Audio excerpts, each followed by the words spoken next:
Hello YouTube, Robin Hood Bricks here, and today we're going to be continuing the building of our alley in the Old Town by placing the quality Quidditch supplies on the other side opposite the Weasley's Wizard Wheezes, that's a complicated sentence, and then doing the cobbled street in between them. But before we get started, I wanted to show you a few things that have changed around the city. First of all, the pump wagon. I've added a tile on the side in between the two wheels just to tidy up that ugly angle. I've also changed the tiles on the top surface from black to red just to continue this coloration a bit, brighten it up.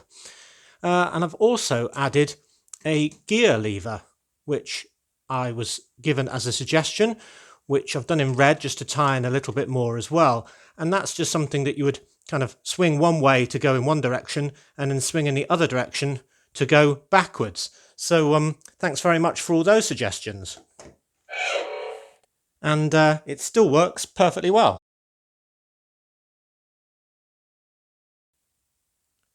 And another suggestion I keep getting is to add Benny on his way back to the Space Tower, having just done a coffee run. So there he is with 2 coffees in a holder and a Danish. So thanks for that. And while I was doing coffee runs, I thought I'd have the Series 20 Green Brick Man bringing back 3 coffees from the Donut Fancy shop to his colleagues outside the Lego store. And that's another of your ideas that's long overdue.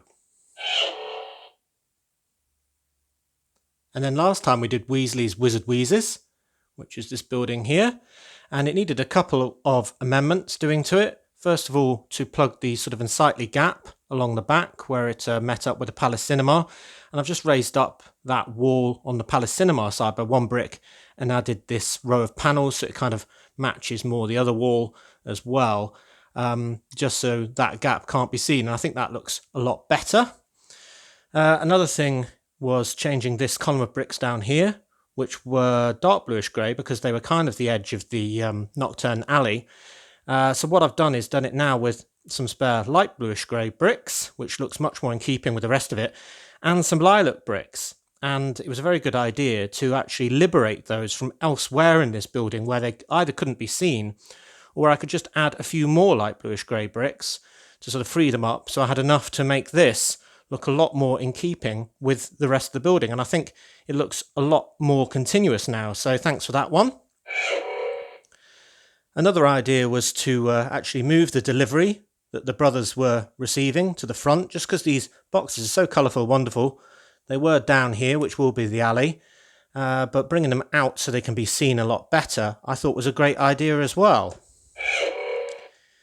And then somebody suggested I move the magician from my boardwalk, who's a fantastic character, to sort of be somebody visiting the shop. But I do like the fact that he's got his rabbit, his cards and his wand out. And if he was just sort of coming out of the store, that wouldn't be possible. But I did take the idea and just changed it slightly and decided to have this, which is a man from the Fairground People Pack. And he's clearly on stilts, he's walking very tall and having to duck to come out of that doorway. And I think that scene's just as fun. And he's getting a good wave from the brothers there. And I had 2 of him because I actually bought 2 of the People Packs because Amazon were doing such a discount that it was sort of foolish not to, because I'm going to have a very big fairground. But having 2 men on stilts might be a bit much. So having one over there and one here sounds like a good plan to me. You can't really see his face much because of his top hat, but he is smiling and he's kind of holding the door on his way out because he's probably a bit wobbly after ducking in. So I think that idea was still spurred on by the magician idea, so I'll give that a badoing. So I do think I want to do one more change to this. I'm going to do it with you guys, and that is to the roof. Now, some people suggested I added more seating because we've got some seating there with Dorothy from Wizard of Oz there enjoying the wrestling, and an alien on this one. You can just see the back of his green head here. I could add a 3rd set of seating or even sort of a commentary booth or something like that. But then I thought that might look a bit weird from this angle. So I thought I'd go a bit more conventional. And I've been buying a lot of glass pieces to do skylights for buildings. And I've probably bought too many, actually. which means I'll have some spare to do skylights in this building. And I thought that would be really good because then we might even be able to see inside a little bit, or at least it will just remove a very sort of flat black plate. So let's try that. So here's an interesting angle you've probably not seen before, but it's quite good of the wrestling ring next door.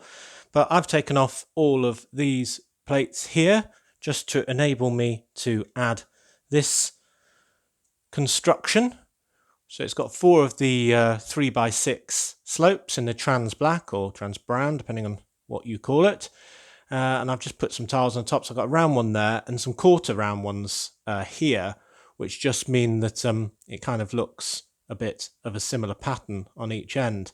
So that should be able to go like this. Hopefully I can push it down without destroying it all on camera. Yeah, I think that looks good. And then just need to put this bit back, sort of pins it in place.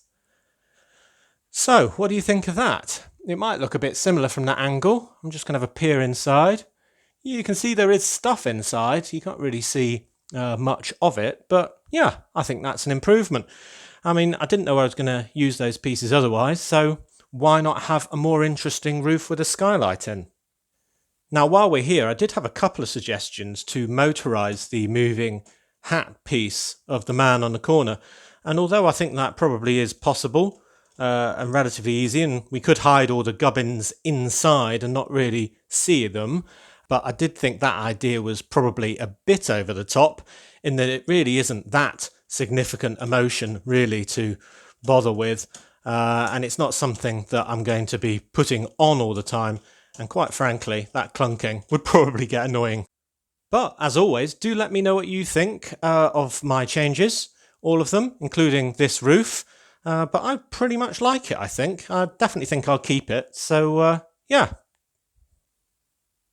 Right, so on to the main activity of the day, doing the alley that's going to be going down here in between this building and the Quality Quidditch Supplies store, though it won't be selling Quality Quidditch Supplies when I've got it in. I'm going to have it as probably some sort of nightlife upstairs and some sort of shop downstairs. But the first thing to do is try and work out its placement.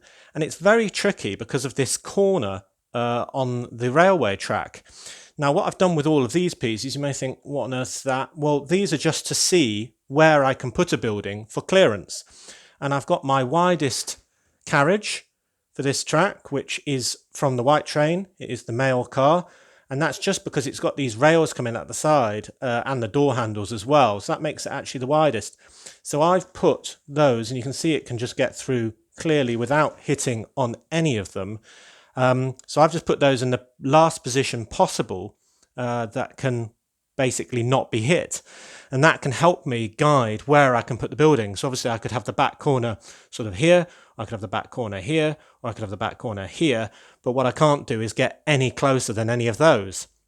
And the sad thing is it's quite limiting really, because the more near you kind of want it, the more close you have to push it to there. And then we have a very, very narrow alley. And although I kind of want the alley to be quite narrow and quite close, it's not like you're going to have cars going up it. I don't want to have them absolutely facing each other sort of that far apart because you just won't be able to see up it. So really what I need to do is push it back a bit, but then that pushes the whole building that way. And then it's almost like it comes up to say here where there's that join in the base plates. And then they're barely opposite each other at all. So what I ideally need to do is to arguably chop off some of the corner of that building that is fouling on the railway line, just to make that problem a little bit less, so we can kind of push it in towards the corner just that little bit more. So looking from the other side now, you can see what my solution is to ensure that this building is as far into this corner as possible. And that is to basically take out 2 studs worth of bricks from this corner. So I've still got the black stripe and I've taken out the Technic bricks and I've kept the colour scheme of the bottom bit dark grey with 1 inverted slope and then the next inverted slope in light grey to fit in with the colour scheme of the floor above. And that means that now this building is pushed in a little bit more, which gives us more room on the far side, but it also means these two buildings are largely opposite each other. And if we just pull this train through and we look at the double-decker car, you can see just how close that is. There's literally not a tile's breadth left in between on the absolute apex of the corner. So yeah, very close indeed. So hopefully that won't graze or hit at all when it's firmly in place, but that's the plan. So now we've got the biggest piece kind of positioned. I think what I need to do is take it off its base plate, because I need to remove the cobbles because we're going to need those for in between the two of them. I'm also going to remove all these tan tiles, dark tan tiles that are used at the moment as the pavement, because I'm going to be continuing with my light bluish grey. And this entire base plate that it's on is actually going to fit in this gap. It's the right size here. So I'm going to have to position this building kind of across more than one base plate, but that shouldn't be too much of a problem as long as it all comes off in one piece. Fingers crossed. Right, so this is the base plate from underneath the building that I've removed. I've carefully kind of peeled it off so it's fallen into as few pieces as possible. And I'm going to actually liberate this green 8x16 base plate just because I've got fewer of them and they're a bit harder to come by, and actually replace it with this one. These are standard base plate sizes that are available on older sets underneath buildings, so you can get them on Bricklink quite easily. But that grey one will be hidden away underneath the building. And then this green one that I've liberated, I can actually use here because I'm going to be removing some of this pavement here in order to extend the Castle Green tourist eating area. So I may as well have this base plate replacing what is an 8x16 dark bluish grey one under there. So it's a straight swap really. Then we have to kind of think about the alley. I've put this on just to mark where the back corner of that building is going to be, so I can kind of imagine that. But what I need to do now, while I've got better access, is kind of imagine what I'm going to do with the alley itself on the ground. I've gone through all of my pieces and collected all the bits that will work well for the sort of cobbles themselves, including the bits I've pulled off the other bits in the set, and I'll be taking them off here because that won't have cobbles in front of it, and I'll also be taking it off the bookstore one over here as well, just so I've got as many as I can get to cobble it. But I'm going to have to give it some sort of shape, and it'd be great if everything wasn't all at right angles because it's old, and that's kind of the theme that they were going with on the set itself, where they've used these wedge plates here to sort of make the edge of the pavement very uneven. And I thought I'd continue that. I don't have many in light bluish grey, but I do have these really big ones. Now what I thought I could do is kind of basically make kind of a zigzag type alley. I'm just going to push these down relatively lightly, kind of in pairs like that. And I've got a few more as well, but my thinking was doing something like that. Ooh. Stick that down a bit better, and you see it's created still a very regular shape, but nonetheless at least it's at an angle. And I think when that's got loads of street furniture all around it and cobbles in the middle, that it'll look rather smart. Now I'll have it linking all the way with the road, and in between will be obviously all these cobbled pieces, because what these older pavements always used to be like, which they've kind of done in this set, was to have flagstones, which are large sort of flat ones along the outside for pedestrians, and then some hard-wearing cobbles or sets in the middle. So these bits will represent part of the pavements or sidewalks, or join up seamlessly with this on either side. And then in the middle, we'll have cobblestones going all the way up here to the railway line. And probably not over the railway line because I've got crossings already. I've got a pedestrian crossing through there, as well as the raised walk over the top if you're inside the station. So I don't think, and obviously the road crossing there, so I don't think I need another pedestrian crossing. So I think a lot of these old caves used to kind of be a dead end, and you'd kind of walk up one side looking through the shop windows and then come back and walk down the other side. So I think I'll do that. So the next stage really is just to try and map out what's happening on the floor, really. So I'm going to do that. Right, so here I have added the wedge plates. Get this tuck out the way. I've added the wedge plates that I had from my collection. Fortunately, I had quite a few of these long ones, and that's because they were part of a few agent sets where I don't want to incorporate the build into my city. So kind of useless pieces that you put away at one point can become very useful for a completely different purpose. And I think this looks really good because the different lengths of them has enabled me to sort of hit this curb, this corner, really well. And when this is filled with cobbles, you can see I've just started the cobbles at the far end there, which has got a very sort of uneven end shape. Then I think it will look really good with the pavement on each side and the cobbled street in the middle. And that curved end will just match perfectly with what is my normal sort of angled tile corner sort of setup. So yeah, I think that looks really good. Now there was a lot of ideas for what I should do with this alley, and they included putting a coffee stand at the end, but I don't think there's room. And also, although I want lots of coffee stands, this one's pretty near.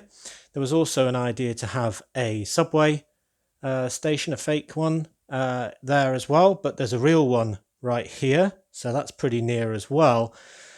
And then there was ideas for a flea market and all sorts of stuff, but I just don't think there's going to be room because these two plates that I've just put on top are representing where the building that we're going to be placing will be. And I just don't think there's enough room. And I think we want to be able to look down this and from the other angle, to look at it in its glory with all of the pedestrians. So I think I'm just going to do something a lot smaller. And I did the idea of a fountain or a statue. And I kind of thought the fountain would look good over at this end in front of the Fortescue's ice cream place once I've changed that. So I think a statue at the end of this would probably be the best plan. So I've made two very sort of basic statues, but I think they'll be good enough with nice wide base. You probably remember me getting these pieces on the brick wall, saying I was going to use them for a statue just to make the base. Those nice slope pieces and these ridged round bricks. And then I've got two different choices. Now the first one is a wonderful statue figure with the crown on, and the crown is the logo of Brick Nottingham, as I've put all over my castle, and it's all on the castle shields as well, and it's even on the ornate shields of the town hall and so on. So that is the sigil of Brick Nottingham. However, I don't think I'm going to use this one on the alley just because it's so wonderful and white that it really looks like it should be part of a really ornate building. And one day I kind of think I might do a courthouse or something like that. And then having this as Lady Justice or whatever she's called would be rather spectacular. So I think I'm going to save that one. And I don't think there's room for two. So I'm going to use this one, which is largely made out of pieces from the Flying Warrior series minifigure, the helmet and the torso with a sort of breastplate on. And I've put gold coloured arms on because they were yellow arms, and I've got gold legs as well. And I've even got a gold bow that came in some Disney or Elf set, I can't remember. And that is to represent the Roman god Apollo, or is it Mercury, and the Greek god Apollo? Yeah, that's the right way around, isn't it? Greek god Apollo and the Roman god Mercury, who are sort of the same thing anyway, which is the messenger of the gods, and he's got that winged helmet and a bow. And I thought that would be rather spectacular and a bit bling to go at the end of my alley. And I've got those sort of signal holder pieces there just to act as sort of like rolls in the stonework, bit of ornateness, sort of an ionic column, is that what it's called? No sort of message on the bottom or anything, but by putting this right at the end of the alley, I hope it'll have a real focal point for when we look at it from a distance and from the other side. And it can even help with the name of the alley that we're doing here. And I've had lots of suggestions, but I'm going to use my own idea, which is either Apollo Alley or Apollo Arcade, because an arcade is not just an arcade like that one over there with gaming machines. But an arcade used to mean a kind of run of shops on a narrow street. So this kind of represents an arcade. Like I say, you go up one side and come down the other. So tell me what you think of that name. If you hate it, or if you like it, or if you prefer Apollo Alley or Apollo Arcade. I think I like arcade because it kind of fits in with a Greek or Roman sort of sounding name. Good. Right, so what I need to do is clearly fill in the middle of my zigzag pathway and even do the rest of the pavement that's going to be in front of our building. And then we can get that in by putting it straight onto the base plates themselves. First of all, Castle Green has got a bit more space now. I'll probably have to take some more of these grey tiles off just to maximise the green area. But you can see that's a lot bigger. We've probably got space for a third food concession. Might do a hot dog sort of movable one, or I've got the Newbury juice bar as well, though that's quite big. We'll have to see exactly how much space we've got left once this is in its final position. But then over to here, and there is our cobbled street. You can kind of see that all the way along. Unfortunately, because these wedge plates overhang a lot of these studs, you can't actually get more tiles and plates on the very edges in a lot of places, but I've done as much as I can, and I think it looks good, and ending in that lovely statue of Apollo. So I'm warming to the idea of Apollo Arcade, as I said earlier, so that's looking good. And I've got the doorstep on for the quality supplies store, which is roughly all in one piece, waiting over there with a couple of bits of interior furniture and so on that need to go back in. Now, I had a lot of suggestions as to what to do with this building, and to be honest, I'm not fully decided yet. My main encumbrance is still this pink colour. So what I want to do, because I did think that this one would be the hardest one to place with colour because of its orange and lilac, but because we don't see so much of it, I've kind of chilled out to that. But this pink one, I'm still not sure. So I'm sort of tempted to change all of the pink that I've already taken off this sort of lower ground floor bit. There was some pink sort of along here. I've taken that off, but I also don't like the way it sort of suddenly stops around the corner and goes grey. So I might swap all of that pink on both the top bit and the front there, and take it all the way around the sides as well, and replace it with tan. So tan will be this lighter colour here. And we'll actually do another thing, because it will actually tie in better with the tan coloured doorway. And as I said before, I want that doorway to represent the entrance to the upper floor. So that would be a nightlife establishment, nightclub or something like that. So I'm going to have to take off all the Daily Profit signage. And that might tie it all together. But first of all, I'm going to try it in pink, just to see if that works or if it bugs me. So I will take off the lower and the upper hanging Daily Profit signs, and I'll probably use those elsewhere so they won't go to waste. I'm also going to take off this big red Quidditch sign and this little one here as well, and also the Quidditch sign with the snitch, is it? Something like that, and the red lights above the door, because those red lights make it look a bit like something else. So, yeah, I think that will be a good thing. And then on the downstairs, I had loads of suggestions. A lot were for hardware store, some were for a sports store. I really liked the idea of making it a curry house, because we have a lot of Indian restaurants in Nottingham and in the UK in general. And it kind of looks like it really could be a curry house. But the problem is we're not going to be able to see inside very well. So what we're really dealing with is a very thin bit of pavement out the front, which can't have loads and loads of tables on because it will just cover my lovely new cobbled street. So then it would be down to what sort of 3D sign we could manage to replace that one underneath that little sand green roof. And it's not much space to work with. So I don't really see how I could do a curry house that well, but I still could do it if I can think of anything worthwhile to make it look very obvious. Another one was a pub, but I think we've got quite a few pubs already, and probably more coming, so I don't think I'll do a pub, though I was thinking about doing that at one point with having some tables outside with maybe some bikers all sort of parked up or something like that. But what I've decided to do instead was, because I was thinking about the tiles I had and making it a kind of shop where the sign of quality supplies, which is above one of the windows, quality supplies, would make a bit more sense. And I was looking at my 2x4 tiles, and one that came straight to mind was Glove World, which is something to do with SpongeBob SquarePants. I don't really know, but I think it was like the name of a little theme park or something they had. But I thought that on a dark red modified brick could be the sign above the door, and it could actually be a shop that sells gloves. Now, why not? You know, all these old shops that are small, they do sell very niche products, so I thought gloves would be really good. Now, you can't really see through those latticed windows very clearly, as I'm sort of demonstrating now, and definitely not from any distance. So we don't really have to do much on the inside. But what I thought I could put in the window was this sort of prison door, but it's actually sort of racking for loads of little minifigure hands that will be representing all of the gloves for sale.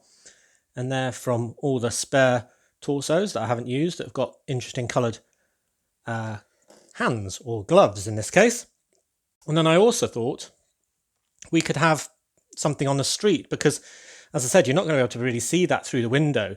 So just the sign is probably not enough for on the outside. So I thought I'd have a little rack.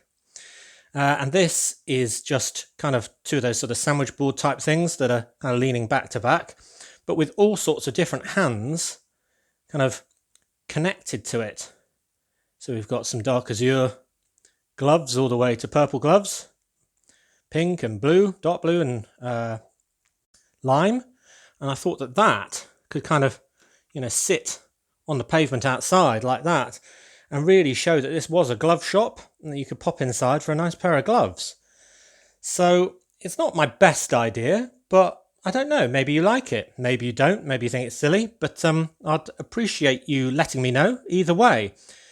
So the next stage is to get this building attached onto these base plates here and get my glove displays in place and all these old signs removed, and then we can see how it looks then.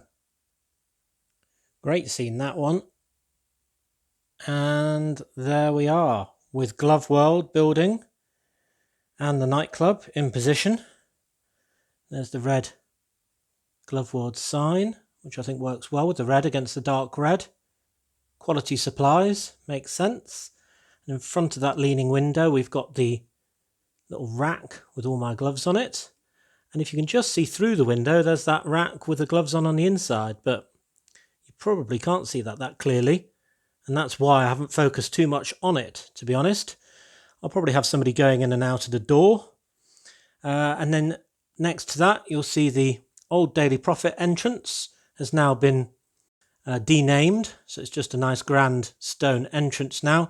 And I've put a couple more red rope type queuing ropes for when I've got a doorman out there and some people wanting to get in.